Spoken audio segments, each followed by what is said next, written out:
He is a mentor to so many devotees. When you come to the temple, you look up to devotees, right? You look up to say, wow, what amazing bhakti, what person is doing, how dedicated their life is. So all those mentors or seasoned devotees that you see, he happens to be the mentor of most of us.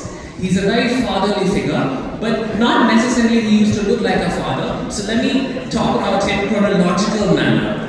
He is a double graduate. He did his BSc from Lucknow University and also from the very prestigious IIT Kanpur as a BTech. Later he came to Canada on a scholarship and did his master's here and master's in electrical engineering. So once he did that, of course with those degrees and with his experience, he worked at a CXO level positions at many big corporates. Whether it was IBM or it was GE Capital, so he worked there even as MD. He retired in 2013 while he was managing all this while $1 billion of service industry and thousands of employees under him. But he retired, but he continued to work for, with Krishna and for Krishna all the time. So it was, can I get pin drop silence please, everyone? If you have your kids with you, then they should always be accompanied. So he retired in 2013. And after retirement, he has been, of course, serving. But in 1981 was the year when he started serving with Iskcon Toronto. But he's a third generation Vaishnava. And been serving for all these years. He's actively busy with so many workshops, with so many seminars, with so many sessions that happen almost every day. And we all take so much inspiration from him. For 20 long years, he was a part of the Temple Council member and the board of directors. And even now, he travels across Canada and the US and inspires so many of us. So today, I think he could have been one of the best persons here to actually deliver the session on success. So let's welcome His Grace Rupanuga Prabhu. Hari Bol!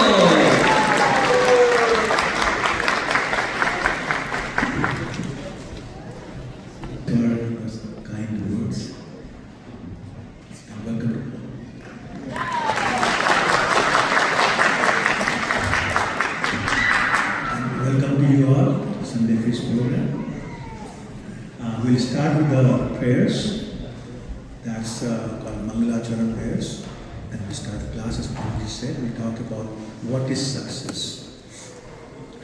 Om Ajnanatimirandhasya Jnananjan Shalakya Chakshurunmilitam Yena Tasmai Shri Gurave Namah Shri Chaitanya Manobhisham Sthapitam Yena Bhutale Swayam Rupa Padamayam Tadati Swapadantinam Vande Aham Shri Guru Shri Yuta Pada Kamalam Shri Guru Vaishnavanscha Shri Rupam Savijatam Sahavan Raghunathan Vitam Tam Sanjeevam Sarvaitam Savdhutam Parijan Sahitam Krishna Chaitanya Devam Shri Radha Krishna Pada Sahagan Lalita Shri Vishakhan Vitamscha He Krishna Karuna Sindhu Dinabandhu Jalapate Rupeshlo Vipakanta Radhakanta Namastute Tapta Kanchana Gaurami Radhe Vrindavaneshwari Krishnavanu Sudai Devi Pranamami Hari Priya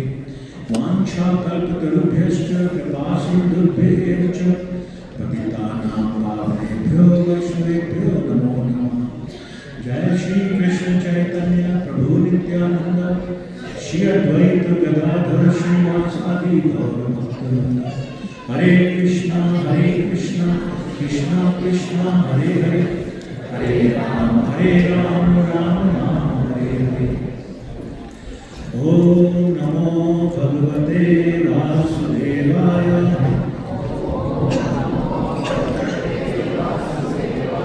Om Namo Bhagavate Vasudevaya Om Namo Bhagavate Vasudevaya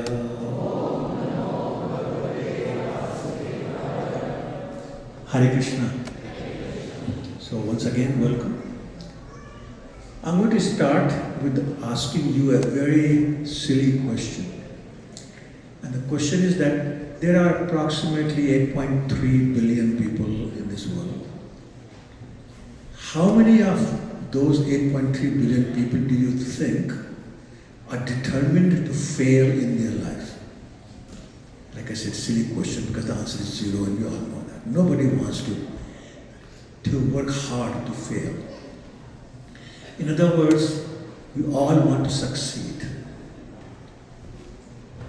But we all have a different definition of what success is. And I'm going to give you a couple of examples to make my point. Anybody has heard the name Neil Armstrong? Who was he? The first man to land on the moon. Now, how many of you remember the name of the second man? Aldrin. Buzz Aldrin. Yes. So, what happened was, most of the people don't remember that name. And that became a problem for Buzz Aldrin. Now, by any standards, it's an amazing achievement to be able to go to the moon and land there. And right now, as we know, there's a Canadian who's going around the moon. And a very large part of the news is about him and that mission. It's such a big deal. But Buzz Aldrin, not being able to appreciate that he was not the first person on the moon, became very depressed. Actually, he became an alcoholic and almost ruined his life. Because to him, the success was first one on the moon. Similarly, there was a survey done of the Olympic medalists, and they found that a vast majority of silver medalists thought they were failures, but they didn't win. So they didn't win that as a failure. But ironically, the bronze medalists thought they were like a winner because they could have bronze medal. So it's just the way we think. Now I'll give another example of a cousin of mine. He passed high school with 33.3% marks. That's the absolute minimum.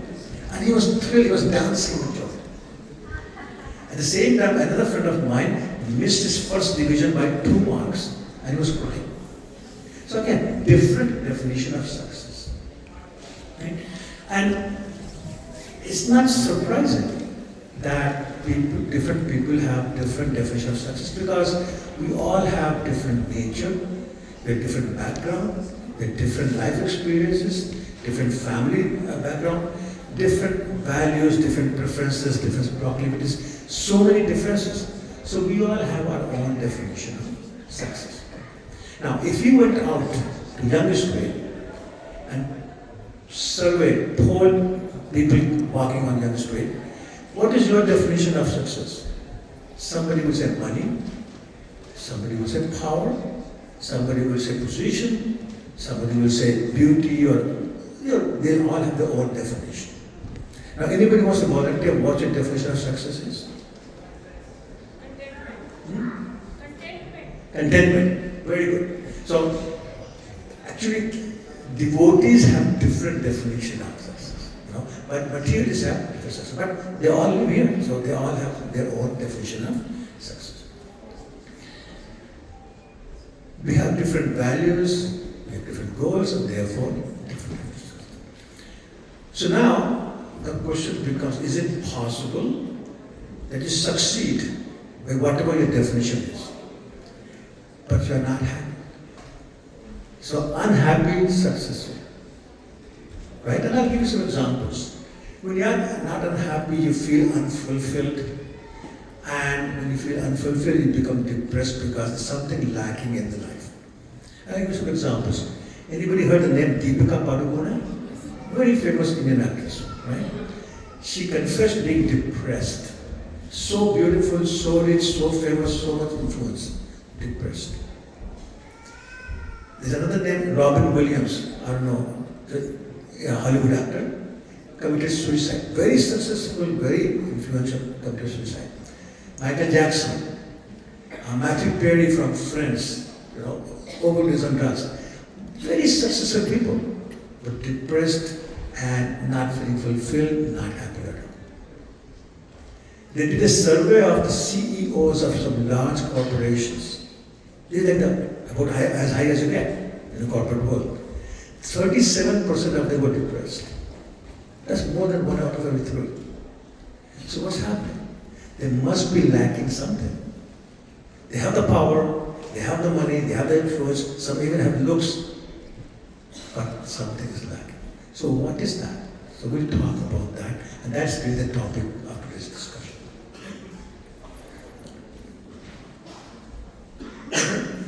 So actually I'm reminded of a story. In grade 5, a teacher gave an assignment to the students. Make a picture of what you would like to be when you grow up. Different students made different things. Somebody made an astronaut, somebody made an engineer, somebody a lawyer, somebody a carpenter, different people, different things. One boy gave a picture of a happy face. The teacher looked at it and says, no. That's not what I asked. I asked what you want to be when you grow up. I said, that's what I want to be. She said, you did not understand the assignment. And he said, grade 5 student, teacher, you did not understand the purpose of life. So the purpose of life is to be happy, then it doesn't matter what it is. But if you achieve things, you're not happy, there's some problem, right? So let's understand, how is it possible that you're so successful but not happy? So let's talk about some of the reasons how that can happen. One reason is perhaps the goals you achieved were not your goals to start with. They were somebody else's goals.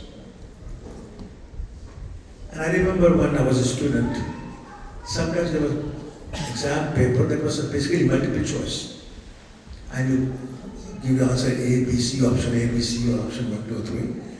And so there was one boy copying the answers of the boy sitting next to him, because this was the topper in the class. So he copied all the answers. And he left the exam hall thinking, oh, great, I copied the answers for my topper, I'll be topper also. Only to find out that everybody in the exam room had different paper. And that's what life is like. Everybody has a different life. Everybody has different goals. So if you copy the lifestyle of somebody else, you may still not be happy. Right? So therefore we have to know what our goals are. I'll come back to that point. Now what happens also is that there are many influencers in our life. So for example, media influences, people influence, traditions influence, education influence what we want to be. Now there's nothing wrong with being and talking to an influencer or being influenced by an influencer, but the problem is that not all influencers give you the same advice. So sometimes they contradict each other. And the influencers don't necessarily know what you want, what your goal is. So let me give you some examples. When I was in IIT, I was in 4th year, then there was suddenly this whole thing about the media, about computers coming, electronics being there now. So I don't know how many people transferred from whatever branch of engineering they were studying into electrical engineering. Influence of media. Tradition, let's talk about tradition. When I was growing up, there were only 3 careers: doctor, engineer, or failure. So you choose. But that's how it went, right? People. Let me give you an example. A classmate of mine again in IIT.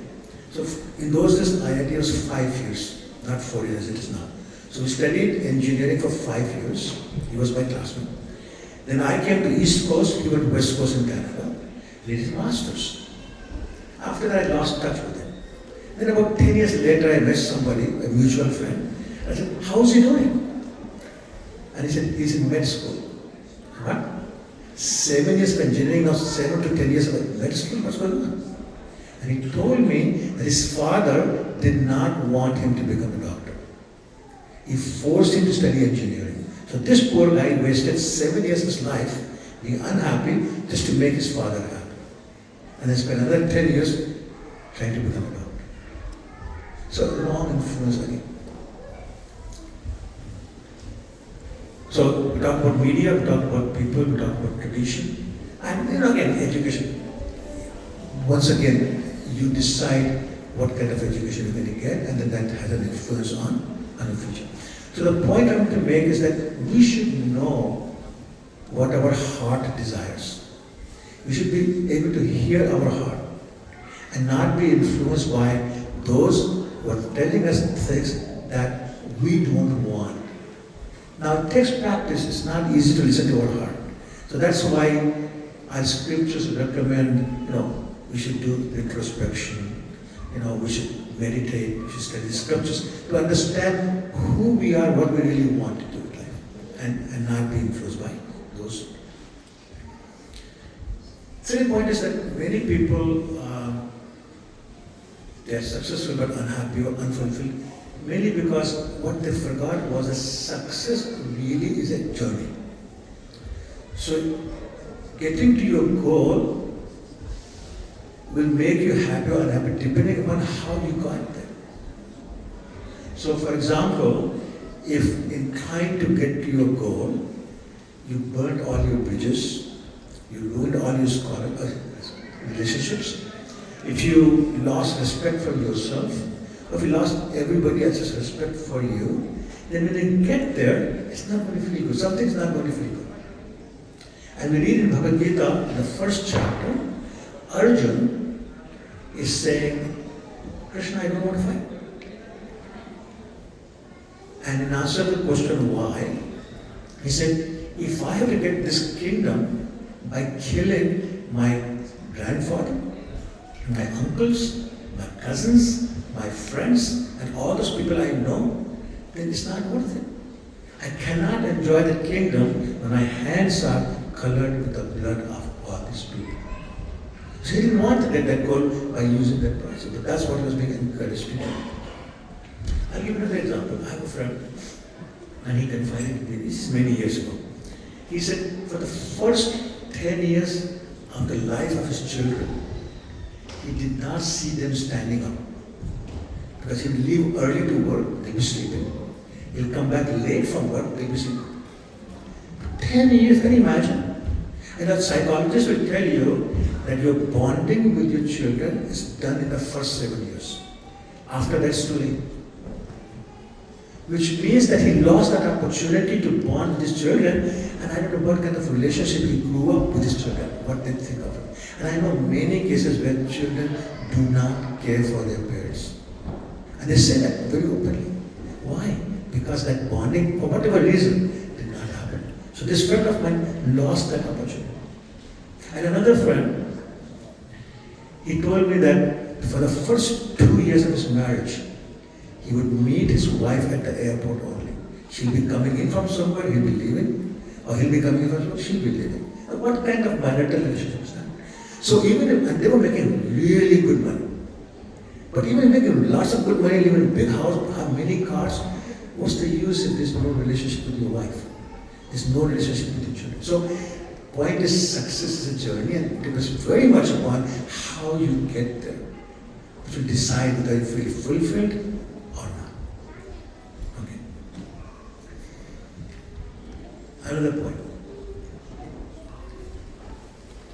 All these things I've been talking about so far, money, power, position, influence, etc. You categorize them as material things, right? But there's the spiritual aspect of us. So what's happening? Who are we? We think we're this body, but are we really this body? The Bhagavad Gita, other scriptures will tell you, no, we're not. We are spirit soul. Does everybody understand that spirit soul? Yes? So we're not from here, we're from there, the spiritual world. We've somehow gotten here, and living here for a very long time, and somehow forgotten that we're connected to Krishna. Krishna says in Bhagavad Gita, Mamev Ansho Jiva Loke, Jiva Bhuta Sanatana. He says, we are all part and parcel, we are all his children. So as our Father, we're connected to him. It's a very deep connection. But over trillions and trillions of years, we've forgotten that connection, we've lost that connection. But it's a natural connection, therefore when we lost that connection, we feel the absence of that connection. whether we realize it or not.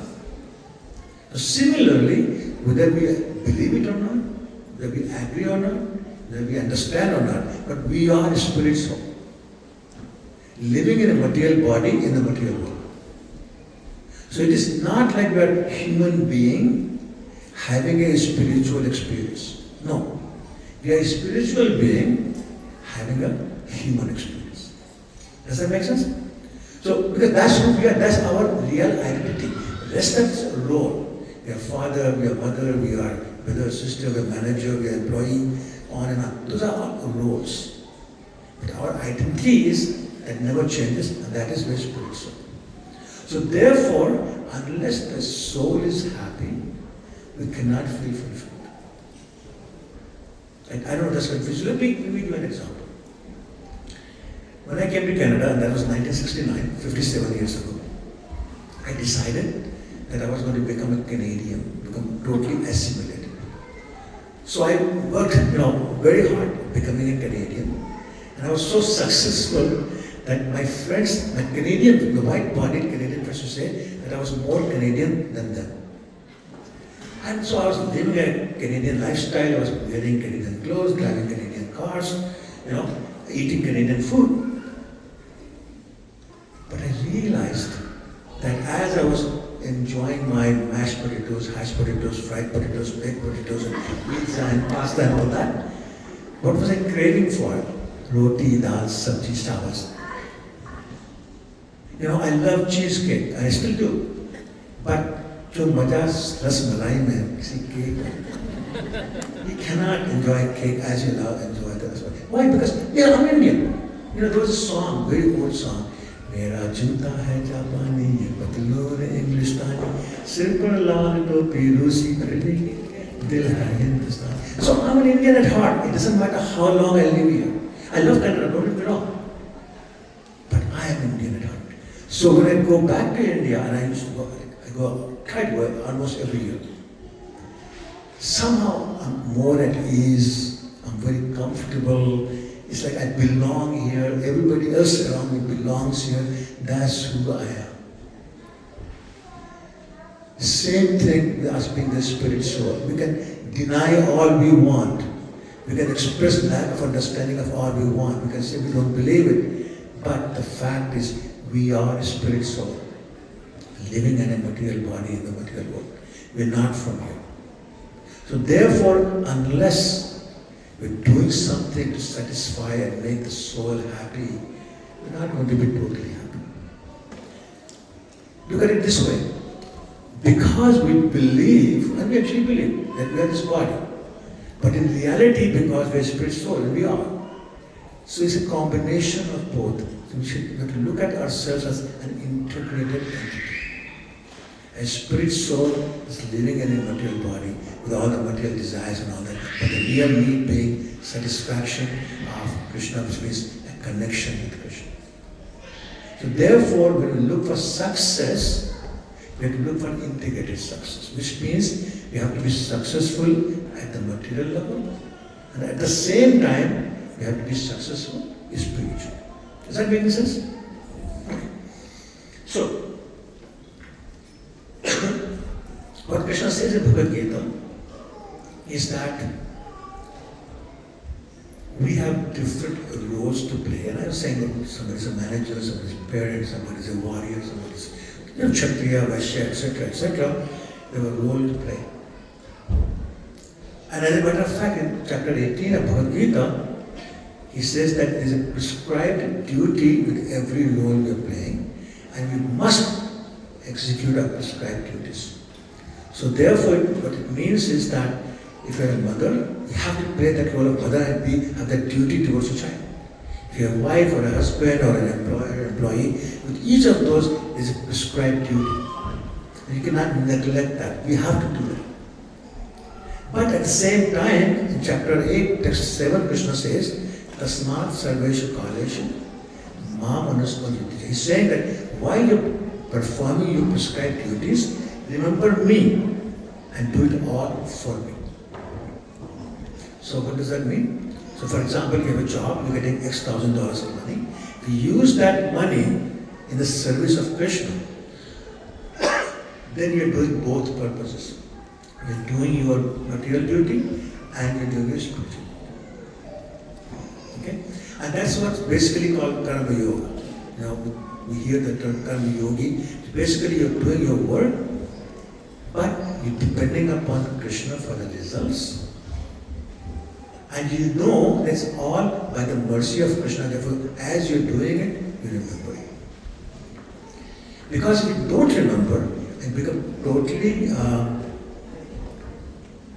attached to your material opulences, then we cannot remember Krishna. There's a very famous verse in Bhagavad Gita, chapter 2, text 44. It says,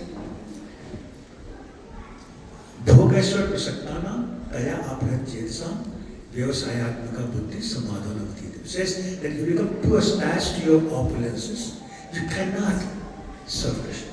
It's not possible. And Mother Kunti, everybody heard Mother Kunti? Mother of Arjuna. She said, excuse me.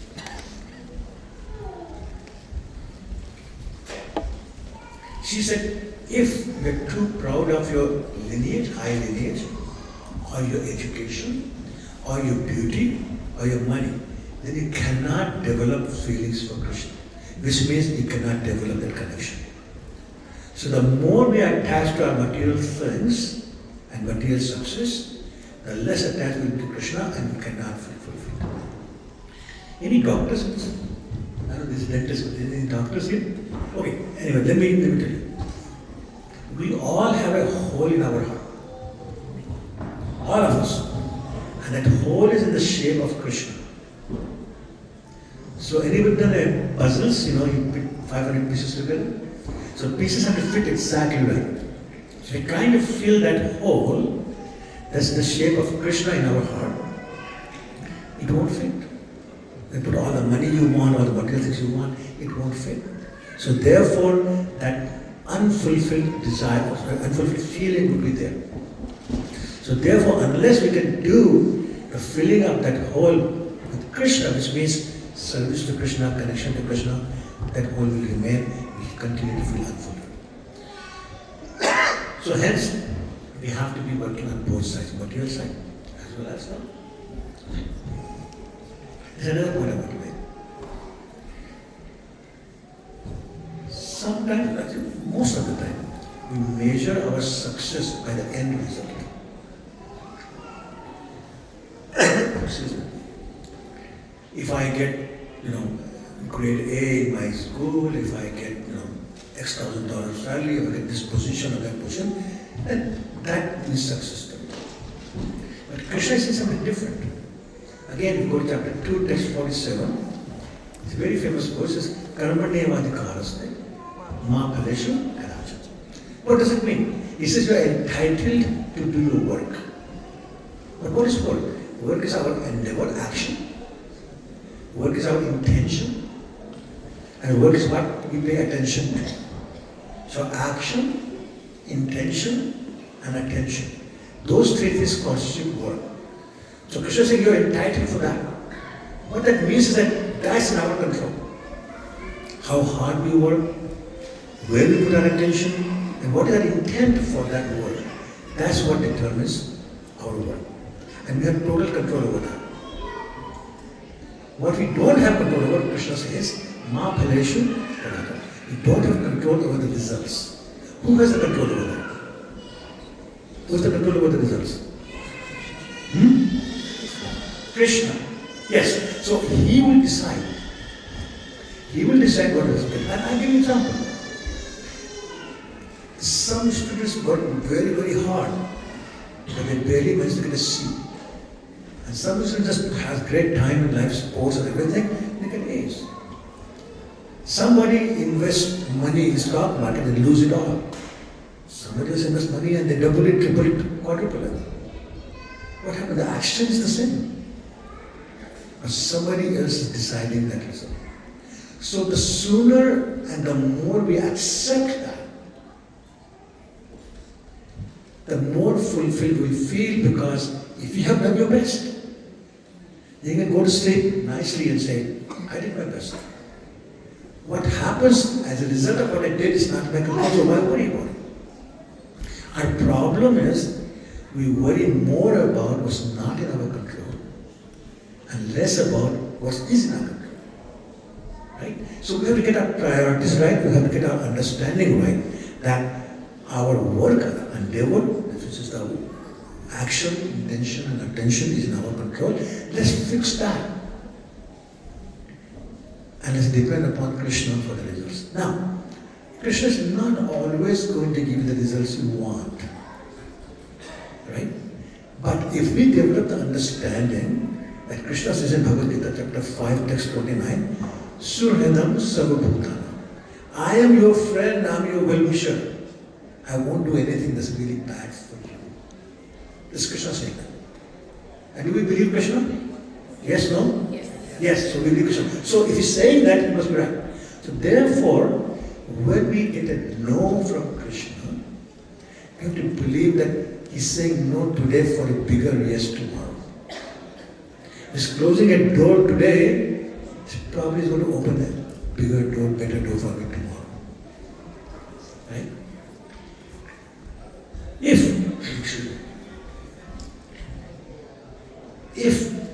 we don't like what's happening today, and we have the faith that there's something good there for me, then life becomes easier. So again, we can understand that not everything good will happen to us. Not everything good will happen to us. But there's good in everything that happens to us. That requires some faith, but not that much faith. You can see from practical examples. I'm sure you all have experienced in your life that something didn't work exactly the way you wanted. But 2 years, 5 years later, you said, I'm so glad that happened. But look where I am because that didn't happen. So that's what I'm talking about. If you have that faith, then you don't feel so bad. You don't go crazy, you don't go upset, you don't start becoming depressed because you know Krishna is my best friend. Krishna is my well-wisher. So whatever he's doing, I'm sure it will be for my good. So therefore, if we focus on the right things, we focus on the right objectives, then we are on the right path. The trajectory is right. Once again, we depend upon Krishna for the results and then accept whatever that is because that is his mercy. Good things happen, that's his mercy. Bad things happen, that's his mercy. Because whatever is bringing us closer to Krishna is absolutely his mercy. But that coming closer to Krishna is our choice. Sometimes we meet people say, when Krishna wants, I'll come to the temple. No. That's totally backwards. Totally backwards. You have to want to come there. But he will allow you to come or not. So therefore, our thought process, our belief system, our intention should be that I am doing whatever Krishna has planned for me. I'm succeeding or not succeeding because that's what Krishna wants. But I know in the end, he's going to take care of me. And I'm going to finish with a story. I'm sure many of you heard that. It's called Footprints. And basically the poster says, I was walking on a beach and Krishna was walking with me. And over the horizon were scenes from my life are being flashed. And I was noticing 2 sets of footprints, one belonging to me, one belonging to Krishna. Then in some places there was only 1 set of footprints. It was one day. And then I realized that there was only 1 set of footprints in those days when I was in trouble. I was going through some very bad times. And that depressed me. So I turned to Krishna and I said, my dear Krishna, I thought you told me you're my friend, that you'll take care of me. But I noticed that whenever I was going to bad times, there's only 1 set of footprints, that means you left me. And Krishna looked at me. He said, no, my dear son. Those were the times when I lifted you in my lap and I walked. Have that faith. Have that faith that Krishna cares for you. Krishna will pick you up in the time of trouble if you show that faith to him. So the purpose of the class today really is for you to understand that you have two goals, material and spiritual. But the spiritual goal is very important because unless you're successful in making that connection with Krishna with that faith, that is my best friend, is going to take care of me, we're not going to feel fulfilled no matter what position, what power, whatever we have. Thank you. Hare Krishna.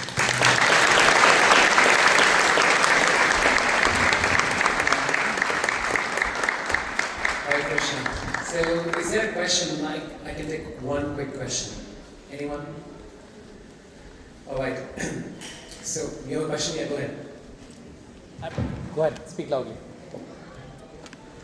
Can you pass on the mic? Give. Can we pass on the mic?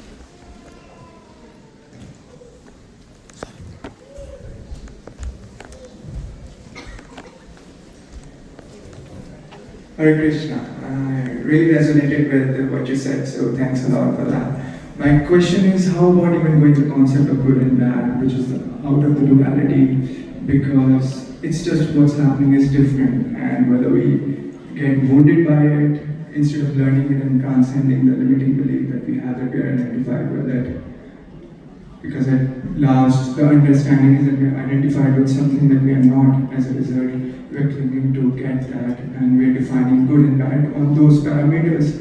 But at last, it's all about unbecoming something that we have never been in the first place. Like Krishna said, so we can rise above the matrix of identities, which is also known as Maya. Thank you. So your question is that what should we do to be understanding good and bad? My question is it not also about transcending the duality of good and bad? Because we are defining it because we are identified with something and it's not happening, and that's why we are putting it in those parameters, whether it's good and bad. But at last, it's about transcending the identity, which is defining it, right? Thank you. Yes, thank you. Hare Krishna. Thank you. So this. Thank you for your question, very nice question. So this is the world of duality, and the bad and the good are there. But you're right, we define what's good or bad for us.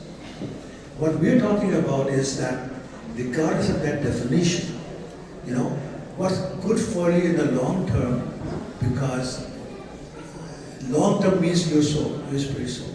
So what's good for your soul is what's really good for you. Rest, good or bad, is temporary and goes away with your body.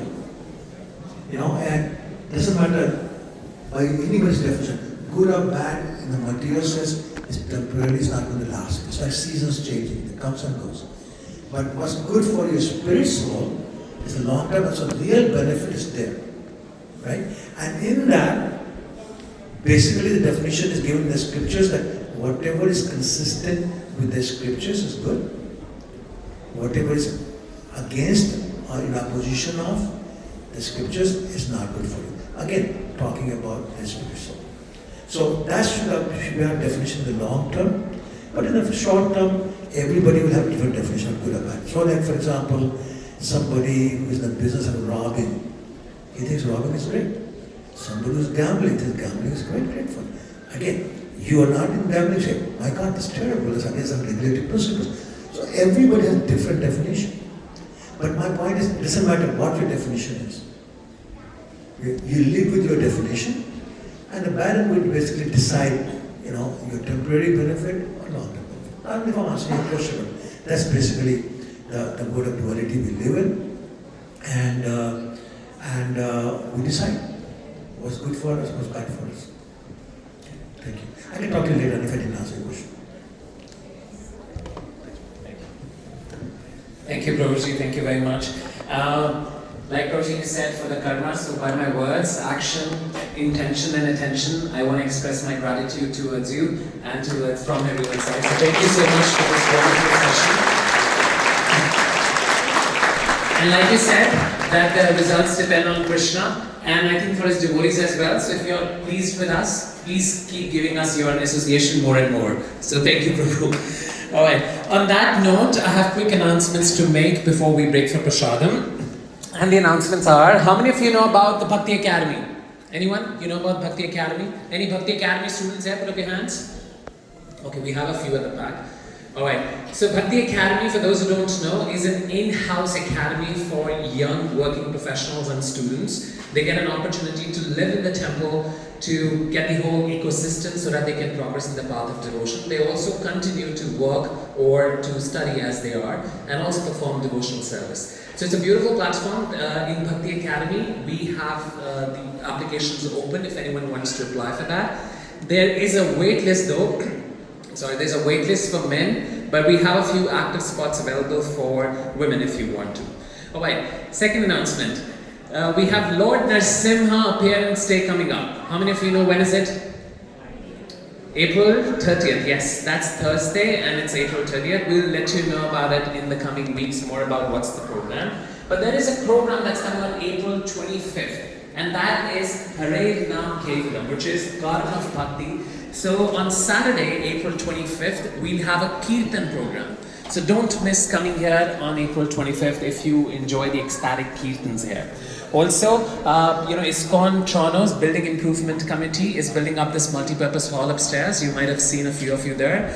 And it's a massive project to build up this one. It's for the temple and for other activities that will be heading here. So if you want to contribute anyhow, please reach out at the front desk. Also, when you go to the front desk, you will find Iskcon Toronto's calendar there. There's a beautiful picture of H.G.Rupanuga and of course the whole calendar. So if you want to get it for your home, it's already April. But if you don't have it,